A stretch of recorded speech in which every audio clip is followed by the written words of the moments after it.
Hello and welcome to DFS Coach Talk. Today is Monday, July 12th. I am Joe Sarvati, affectionately known as Coach, and I am joined as usual with my playing partner to talk about a major this week, and it's Mr. Andrew Hansen. Are you ready for this big major open championship? Oh, I can't wait. Nothing like a major.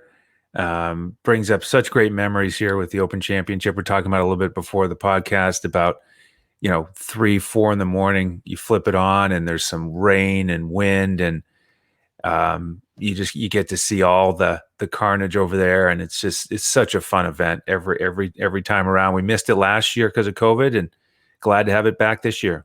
Yeah, it's going to be a good one. And the weather's going to be, of course, tricky as it normally is. But sorry about that. Looks like we've got a call coming in. I guess it's somebody from Royal St. George's. No, I'm just playing.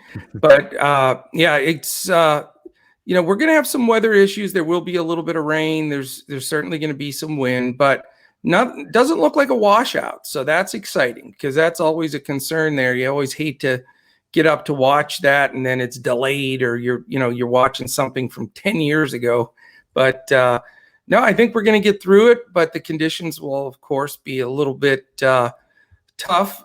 Today, luckily they're not playing today or tomorrow because they're having pretty heavy rain right now. So by Thursday when they tee off, it should be good enough to go, but it'll be a little soggy out there like usual, I think. Yeah, and of course, a lot of these guys are going to be very familiar with those conditions, wet and cool, and they'll be ready. And this course has hosted the Open Championship 15 times, or this is the 15th. Yeah. And so interesting how with the course history here, even though they space them out quite a bit, we do have some players who've played it multiple times. And I looked back at 1993, they played here, 2003, and then 2011. Right. And there's only 3 guys who played in 93 who are going to play this week. Bernhard Langer, Ernie Els, Darren Clarke, some real veterans. Yes. And then from 03, that was the year that Ben Curtis came out of nowhere and won. Yeah. Again, just a handful of veterans who are playing. Sergio, Ernie Els, Stuart Sinks, Phil Mickelson, and Darren Clarke. And then there's a bunch of guys who we can get into, 25 or so who made the cut in 2011 who are going to play here. So a little bit different analysis, Coach, yes, as you know, than usual with course history for a major in the U.S. like the Masters that they play every year. You have to have a real steady career to play in multiple Open Championships at the same course. No question. And, it's when we look at specific statistical categories and such on the regular PGA Tour, the venue may move from Columbus, Ohio to Seattle, Washington or something. And you can look at history. You can look at, PGA averages and certain statistics, but really all of that is out the window for this, for the Open. I mean, it plays different. You have guys from all different tours coming in. A lot of the Europeans obviously are playing. So it's just a whole different mindset and analysis. And what we're going to focus on today is a little bit more at looking at who's played on the course, what history there is there, who we think's coming in, hot or at least in position to do well, which doesn't always mean anything here. Like you mentioned, when Ben Curtis won it, and, I don't think there was a person on the planet that picked him to win it. So it's a tougher to handicap than most because you can't use as much analysis. But the cool thing is that's what makes it really exciting because obviously with courses like this, you can if you are downwind, you can reach par 5s and 2 and score. But if there's a blinding wind or some rain and you're going you could blow up and have a double or triple or other, who knows? So it's really becomes a test of will, I think, than watching the past Opens. It's just, who can stay focused, who can get it done for 4 consecutive days. And that's why it's such a cool, challenging historic event. I mean, nobody was alive. Nobody is alive right now that, that was here when they played the first one. So it goes to show you how far, way, way back in just history on these courses. So the fun thing is it's a par 70, which, that's rough enough. And it's still just under 7,200 yards. So when, you still have to get decent length, you've obviously got trouble, those pot bunkers and all kinds of issues you can get into. So it's, again, it's not going to be guys shooting 20 under like we've seen the last couple of weeks on the PGA Tour. It's going to be a survival mode. Par is a good score on most of these holes. And, that's the way it's plays over, in the Open, but specifically on this course, the Royal St. George Golf Club in Sandwich, England. So, tons of history from this course. And again, challenging and not somebody, that's going to come in and just wipe it out. You're going to see sometimes a bogey might not be a bad score on a hole. So that part will really be fun. But, in looking at 2011, that's where I spent most of my time. I just wanted to see, who actually has run the track here and knows it and experienced it under the pressure of an Open. And, that we know the defending champion is playing Darren Clark, but, he did have success last year in a senior event over here in the States, but he really hasn't been playing a ton of golf. I think he's more in the throw back a couple Guinnesses and go out there with your mates there, if you will, just to have some fun. So I'm not sure he's really what you would call a guy that you have to look at as a contender. Now, who knows? Again, crazier things have happened. Look at Phil. I said the same thing pretty much about Phil in the PGA, and we know what happened there.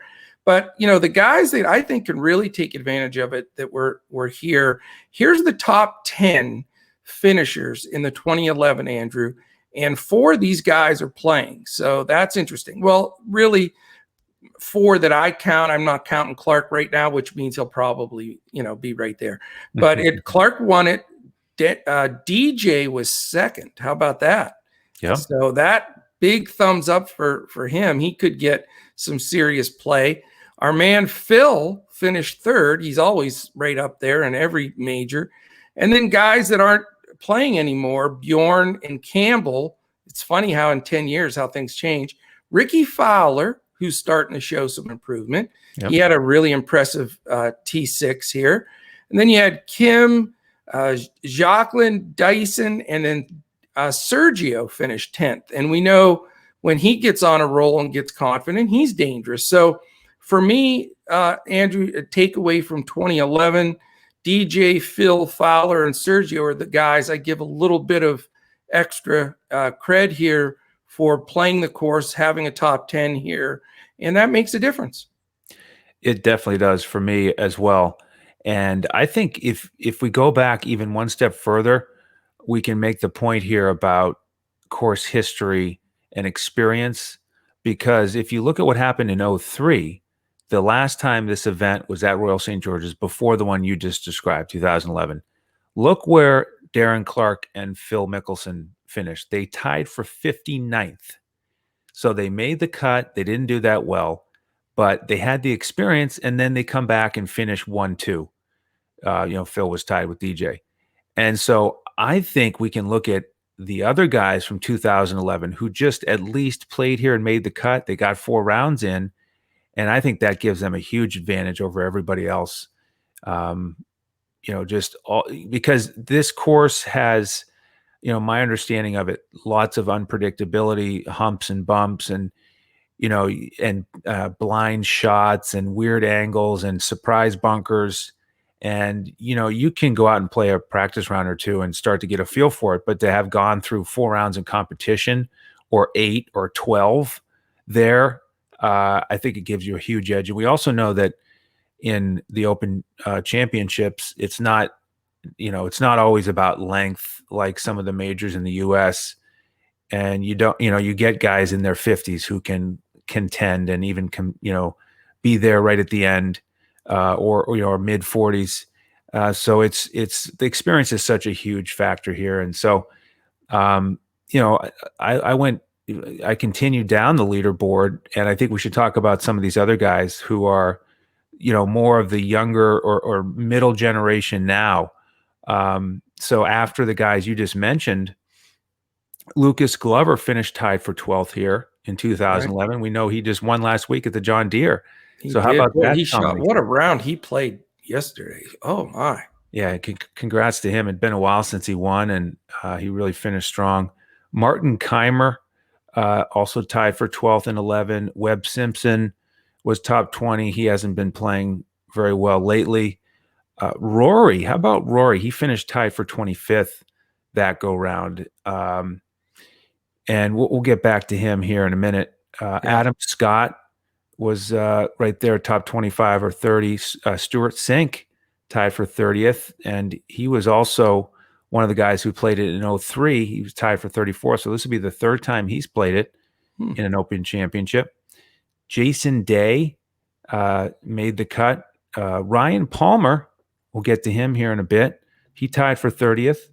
Gary Woodland, top 40. Right. Justin Rose, and then the last couple, Paul Casey, Louis Oosthuizen, and Henrik Stenson. So I think those guys are also worth considering as you start to build your lineups this week. I think those are great points. And, the point I want to make is a lot of those guys, the majority that you just mentioned, are European foreign players. Right. And, that's a huge thing too here. I mean, let's face it, how many times we have no idea. I'm just surmising, but the Rory McIlroys, the Justin Roses, all those guys, I mean, that's their home turf. Yep. So, they've played some rounds at Royal Right. St. George's. So they're familiar with it, all the lore and talking, and they know where to stay away from. I mean, they've got all those advantages over the Americans, especially the younger Americans. They probably never played the course, so when you're talking about, and I'll just name a few guys to give, for me, like Xander Schofley and guys like that. Yes, they're fantastic players. I don't think he's ever played that course. And so that's a big difference. I mean, on a course, like you mentioned, that has a lot of different twists and turns, if you don't have the quote unquote local knowledge of where to keep the ball away from, those guys may be thinking they hit a great shot and they're in trouble. So I'm definitely looking at my initial builds here, and I'm giving a big edge to the Europeans, no doubt. Yeah, and I'm realizing here as we talk, I think there's three categories we can put these players in. One, the Europeans who have probably played this course more and grew up playing this style of golf, right? Links golf, where you need to get creative and use different shots, bump and run to get to the green. Then you've got the Americans who didn't grow up playing over there, but are playing over there more often and played in the recent events here, the Irish Open, the Scottish Open last week, which I'd like to get into here in a minute. You've got that category that, maybe they haven't played this course, but at least they've been playing that style of golf recently and over the years. So they've worked on some of those shots. And then you've got the group that just doesn't have much experience over there, and they're not playing in the Scottish Open. And then I think those guys are really the third category that, are not going to be at the forefront for me. I'm with you. Now, I do have one thing that I think is extremely important and to really take note of here. As I mentioned, the weather there is rough here at the beginning of the week, but as Thursday rolls around, and I've looked at this pretty closely because I think it's going to make a big difference. In the morning, they're going to have pretty steady showers and winds upwards of 16 miles an hour. As the afternoon rolls around, it's supposed to clear. So huge advantage for the afternoon guys compared to the morning guys on Thursday. And again, half the battle is getting your guys through to the cut. We had a really solid performance again this week, but we didn't as far as the full tournament because we had some guys miss the cut.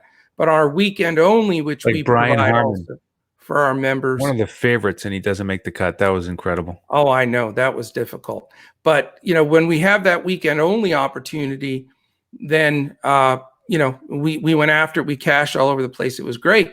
So what I want to try to do is let's get these guys, because the big events, you guys are going to play GPPs and stuff, you got to get them all through. So big advantage to the Thursday afternoon tee times as opposed to morning. As the afternoon rolls around on Thursday, the winds are supposed to lessen to about 10 miles an hour, and it goes from a 38% chance of rain down to 12. So, certainly something to take note of. Now, you're not going to have that on Friday, so it's not like it's going to be reversed where the other, the morning afternoon guys have an advantage that the others had the day before, because Friday is supposed to be lower winds, 12 miles an hour, only a 10% chance of showers, a little cooler, but the weather's going to be better. So advantage, again, can't mention it enough, to the Thursday afternoon over the Thursday morning tee times. And then as you get into the weekend, I don't think we'll have any delays or washouts. The percentages of rain stay low. Winds stay in that 12 to 15 mile an hour area throughout the last couple of days. So it should equal itself out after that Thursday morning rain. And hopefully we can, if we're between a few guys, we can favor that side of it. Because it's only going to take a couple of shots, to make the cut as opposed to missing the cut. So, that could be the edge. Great point. I'm glad you mentioned that. We're going to have to make those final decisions based on the tee time. As long as that weather forecast holds, of course, it can change. But yes, it's only Monday afternoon. But we're definitely going to track that up until lock. And you mentioned the cut and a couple shots. And to get back to your earlier point about this not being a 20 under type of course, the cut here in 2011 was 3 over par. So pars are good scores, and sometimes a bogey, like you said, can be a good score. Yeah. You need to avoid the big numbers. And some of the guys in that early wave on Thursday, if the weather is going to be bad, they might have some really big numbers. And we know from experience that the Open Championship can do that. In fact, one of the funny things I read about this location getting ready for our podcast, when Tiger Woods played here in 2003, he lost a ball for the first time as a professional. Wow. And it was, not like, oh, I hit it in a water hazard and I lost the ball. Obviously he's done that, but he just hit it in the rough and nobody could find it. And that's what happens here, especially when you get just that little extra wind or rain and you get one shot like that. It absolutely can be the difference between making the cut or missing it. No question about it. And I'll tell you, it really is fun to watch. I mean, it's a whole different ball game without question, but definitely something that we're looking forward to seeing. And I'll tell you, the reason why it's so important to jump aboard with us at DFS Coach Talk, and I'll just mention it right now, because as you said, we're doing this podcast to get it out plenty early enough so everybody can prepare, because some of those contests you want to reserve your spots, the big money ones, get all that set up. But as the week goes on, that easily could change weather-wise. And the best way to stay up to date on all that is we're posting in our Discord, our DFS Coach Talk Discord, throughout, 24/7.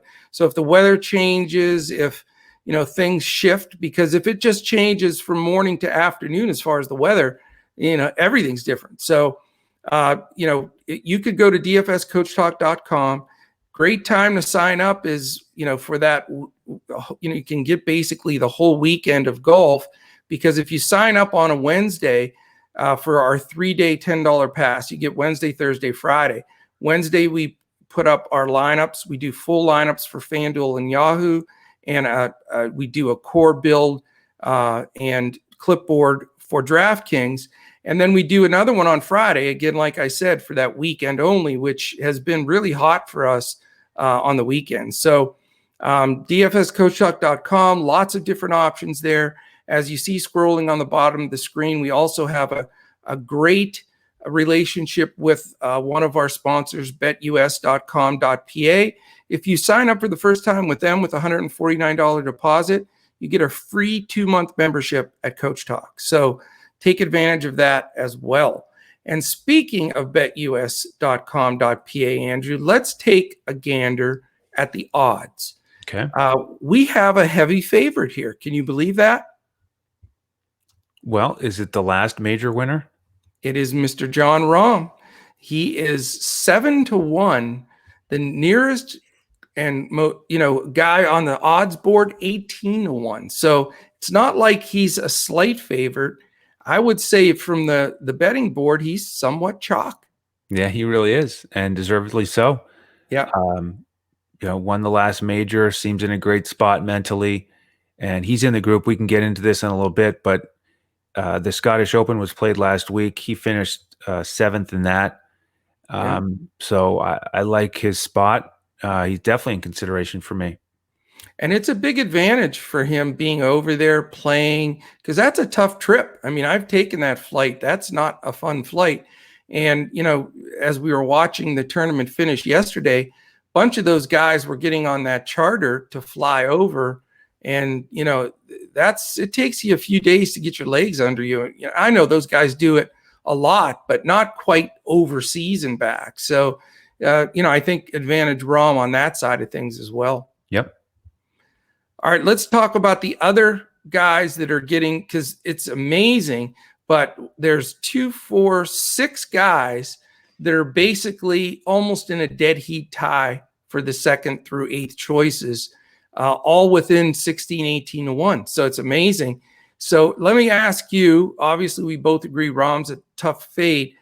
Out of this group, because I think it's going to take probably having one of these guys as well to really take something down. So give me your impressions if you can. We'll spend an extra few minutes on it because this being a major and not having as much historical background of people on this course, I think talking about sort of where people are and what their headspace is coming into this. So Dustin Johnson, obviously, is the first one in this group of 8.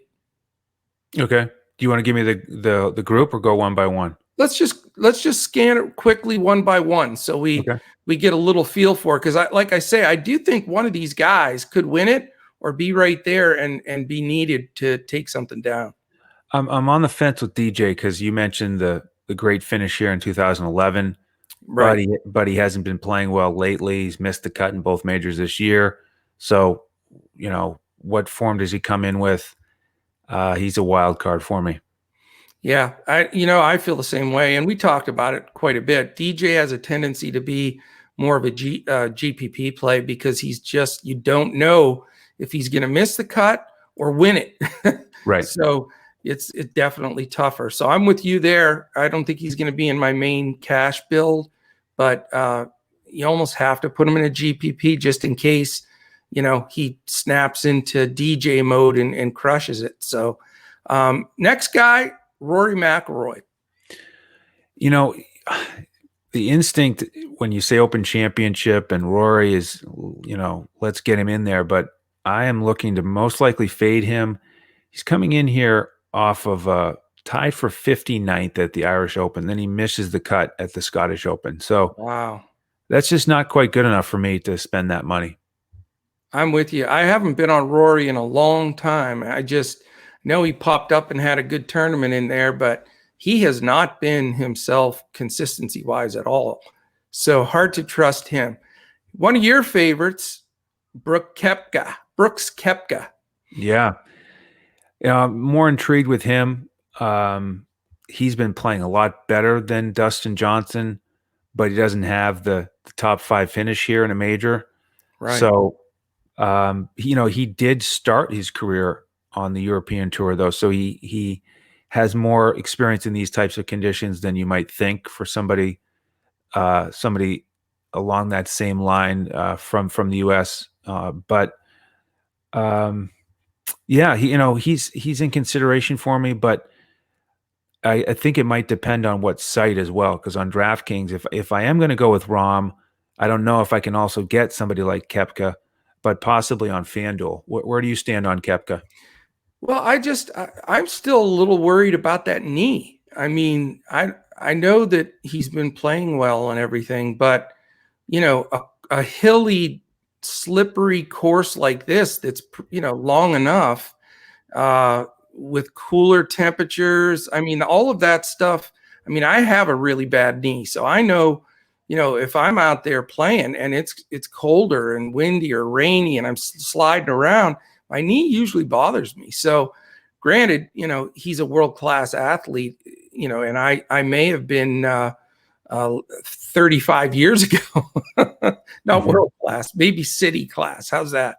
But anyway, I don't know. It scares me a little bit because if he does tweak that, or if it's bothering him, or without a big history on these courses, I'm a little hesitant because he's still expensive. Yep, agreed. What about Xander Schofley? I'm having trouble talking today. Yeah, he's in that middle category for me, where he didn't play here in 2011, but he did just play the Scottish Open, finished tied for 10th. Yeah.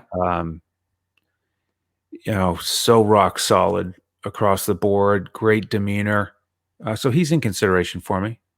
Yeah, I like him. I mean, he is Mr. Major too. And you talk about, as a cash player, feeling comfortable that your guy has a really, really good shot to make the cut. You can't get much more comfort than you do with Schofley, because he shows up in the big events. He can play the tougher courses. And the fact that he, played in the Scottish Open and was over there, he's right now making my list. Okay. How about Mr. Jordan Spieth, fellow Texan here? What do you think about Jordan? Yeah, he didn't make my first lineup, but he might need to make my second, just because, he's been a lot better here spring and summer. And with that putter, he can do a lot of damage, as we've seen with his Open Championship history. Right. So, I think I might have to get him into the second lineup. That's what I'm feeling like right now. Yeah, I mean, I haven't quite decided yet, but I'm with you. I mean, he obviously is comfortable playing over there because he's proven that. So certainly somebody that has to be in high consideration. And then the last guy that's in that group that's all pretty much tied for second is favoritism is Justin Thomas. Yes. Our thumbnail this week. I know it. Well, why don't you start us off with him? You selected him as our thumbnail. I did. I just have a good feeling about him this week. I think that he's so focused on a major and, really getting over the hump, and he came out and just played hard at the US Open. And I mean, I think he's just ready for a really strong play, a strong event here. I think he's going to be in contention. I know he can get a little off the tee, which certainly is a big problem on this course. You cannot spray the ball at all. But I think he's mentally tough enough to get in there, and he's really motivated. I know he's expensive, but I have a good feeling on him this week. Yeah, I know he played in the Scottish Open and finished tied for 8th. Right. I watched some of the coverage, and he did look really focused. He kind of looked like he was grinding and getting in that major championship mode. He had a final round 65. Yeah. So those are some things I do like about him. Yeah, definitely. The tough part is we just mentioned all those guys, and they're terrific, but they're expensive. So that's where it comes to, if you're going to get a couple of those guys in there, then you have to find some of the mid-level guys, and you really have to find, a couple of value plays. But here's what's amazing to me, though, and it's sort of shocking. You look at that group: Rahm, Johnson, McIlroy, Koepka, Schofley, Spieth, Thomas. Do you know only 2 of them are not USA guys? Rahm and McIlroy. Right. So that's sort of shocking, because you would expect the guys like the Oosthuizens and Hovlands and Hattons and Fleetwoods, those guys that play over there, and that's their home turf, the Caseys, the Lowrys, those are the guys that I'm really looking at to try to fit in there with a couple of the big players. Yeah, and that might be why in my first lineup I have Rahm and then I don't have any of those other guys. I started to get towards some of the Europeans more in the middle of the price range.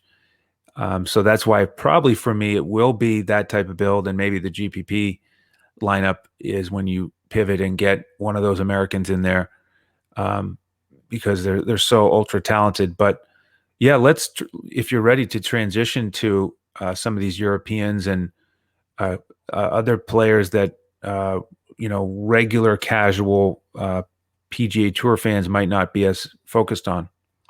Absolutely, because I can tell you right now, probably 2/3 of my roster is going to be of these guys that we're going to discuss right now.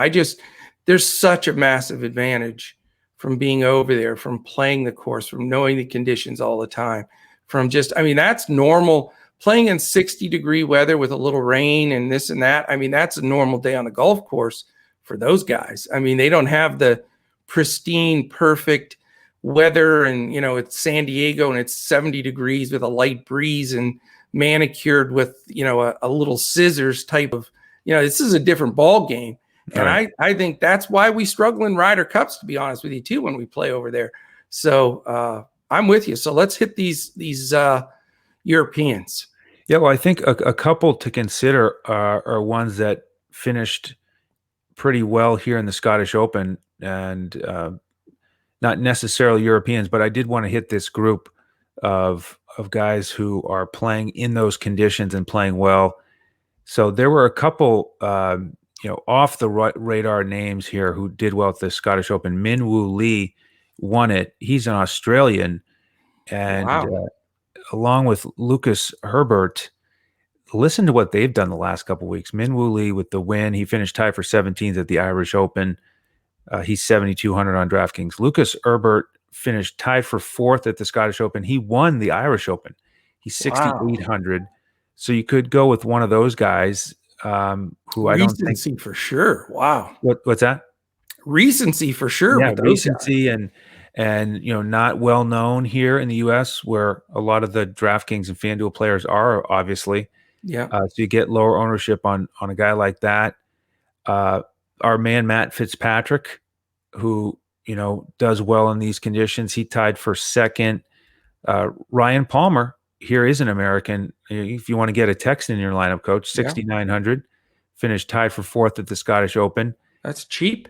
Yeah, and then here's a name that won't surprise you. Ian Poulter finished tied for 4th. He was playing with Justin Thomas, and I thought he looked like he was in classic form. He had on the crazy pants that he always wears in the Open Championship and the Ryder Cup. And this is a Ryder Cup year. He's trying to make the team. So he's a nice option, I think, 7,200. Sure. He has played here. He made the cut in 2003. Missed the cut in 11, but put it all together. He's in consideration for me. We talked about Rahm, JT. Here's another one, Johannes Vermin. He finished tied for 8th, and he finished 3rd in the Irish Open. He's only 6,100. Wow. So I do not know him at all. He's strictly European tour guy. Well, he's from the U.S., but really, he's a name that I'm not familiar with either. And I was surprised looking through the entire roster on DraftKings.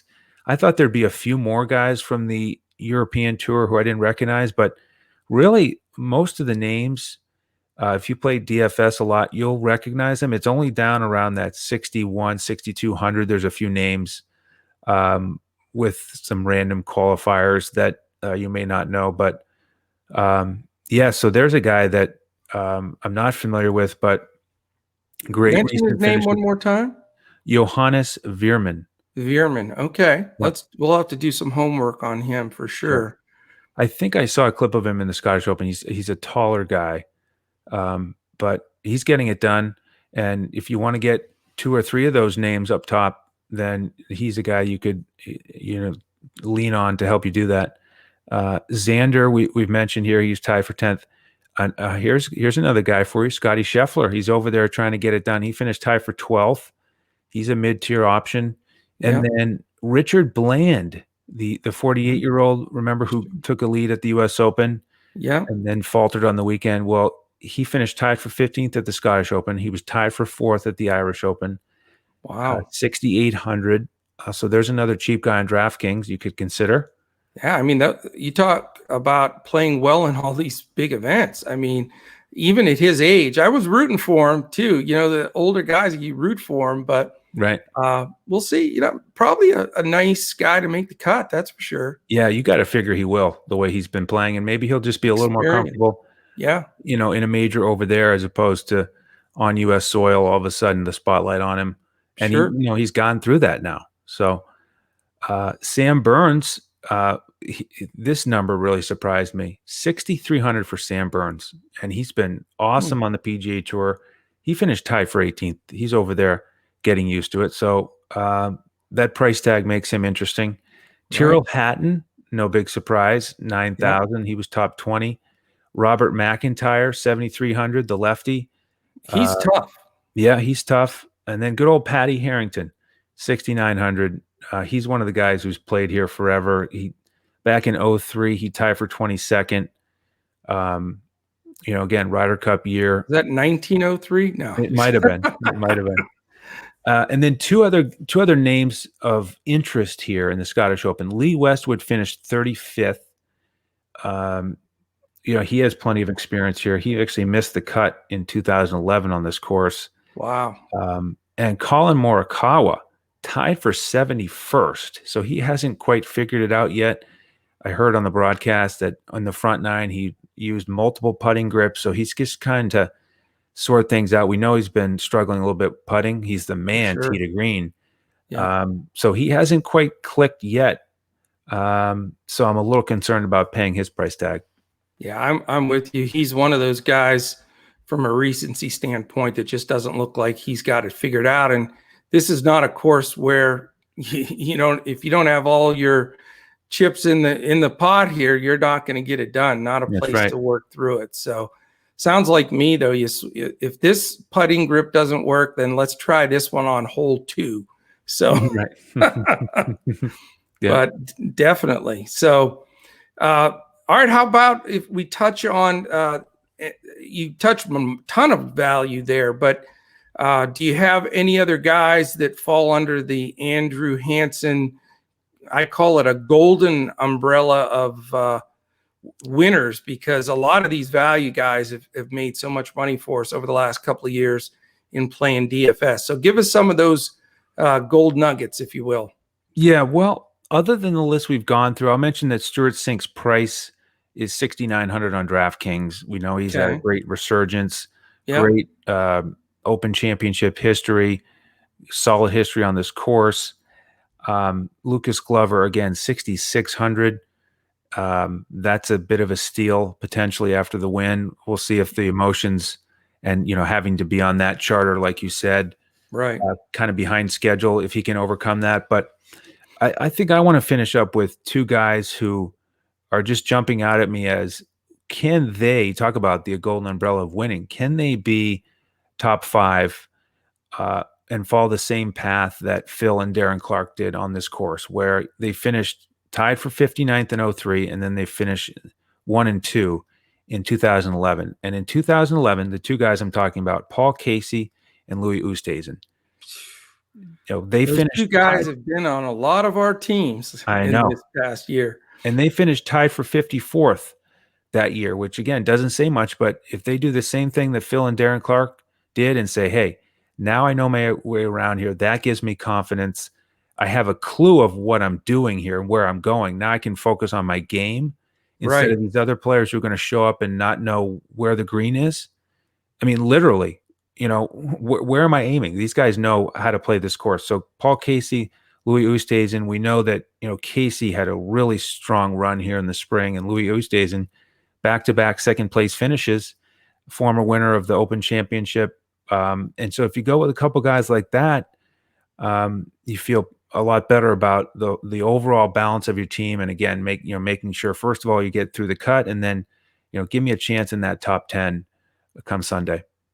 No question. And, I really definitely lean on a lot of those experienced European players. I think it's worth several shots at an event like this. There's no question.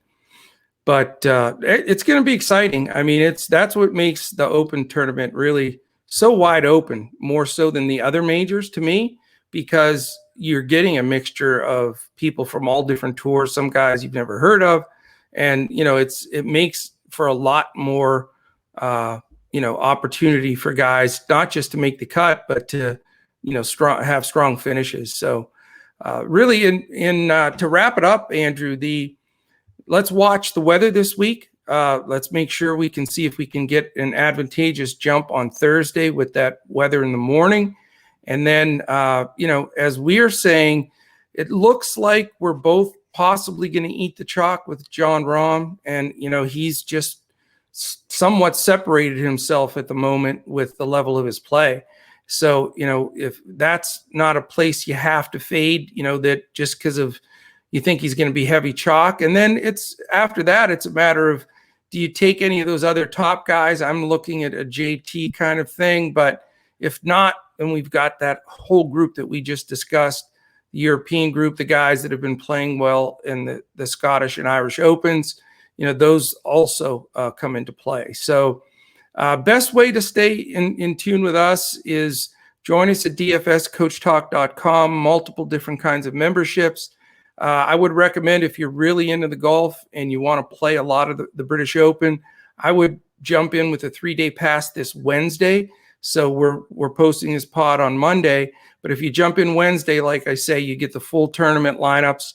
Friday, you get our weekend only lineups, which we've won 6 of the last 7 weekend only lineups, Andrew. I don't know if you knew that, but we have been, I call it my golf bailout, because unfortunately, I haven't done as well in the full tournament, so I need that weekend boost to get the golf going. But hopefully this week we turn it around. We hit both of them. We're going for the sweep. So we'd love to have you. If you're watching this on YouTube right now, quick thumbs up, hit that subscribe button, click the little alert in the top corner. If you're listening audio wise, we do have a drawing once a month. We just brought in a new free weekly member that came in that won this last month's drawing. And you qualify by putting 5 stars and a quick comment anywhere you listen to your podcast, whether it's Spotify, Apple Podcast, Podbean, Stitcher, iHeart, everywhere podcasts can be heard. So if you take a second there, we do have a random drawing of anybody that gives us the 5 stars and quick comment to get a free week membership with Coach Talk. So please take advantage of that as well. If you have any comments or questions, because we're going to have this pod out a little earlier than normal since it's a big major here, throw it in there on YouTube. We answer all of them and be happy to, we're always checking on those. Or if you want to tweet us, we're at DFS Coach Talk. Andrew is at Language Olympic, and I am at JOESARVADI. So that is it, my friend. Any final golfing words that you got for us that'll bring us home? Well, let's at least tip our cap to Shane Lowry, who won the last Open championship. Yes. He tied for 23rd in the Irish Open, and he's going to be comfortable here. And I heard an interview with him, and he's fired up to try to, defend that, the claret jug. And so he's another guy who you would think would at least make the cut, and he's affordable. So somebody to keep in mind. Yeah, he's been on the workout program, from what I read that he's been on, is 4 pints a day and a corned beef sandwich and a nap and then a couple of holes of golf. So exactly. Sounds like what I would be on for sure. So yeah, if there's ever a guy to have the claret jug for 2 years, he's the perfect ambassador. So yes, I'm happy for him. I think he made the most of it. Yeah, we'll see how he does here. If he really gets out there and competes, man, that's a lot to be said. Right. That's pretty impressive. Well, excellent. We hope you enjoyed the podcast. We hope it helps you, really put together some winning golf lineups, and we appreciate you spending time with us. So we certainly will be back again next week for our next PGA DFS event, and we will certainly be looking to crush it when we come back with DFS PGA.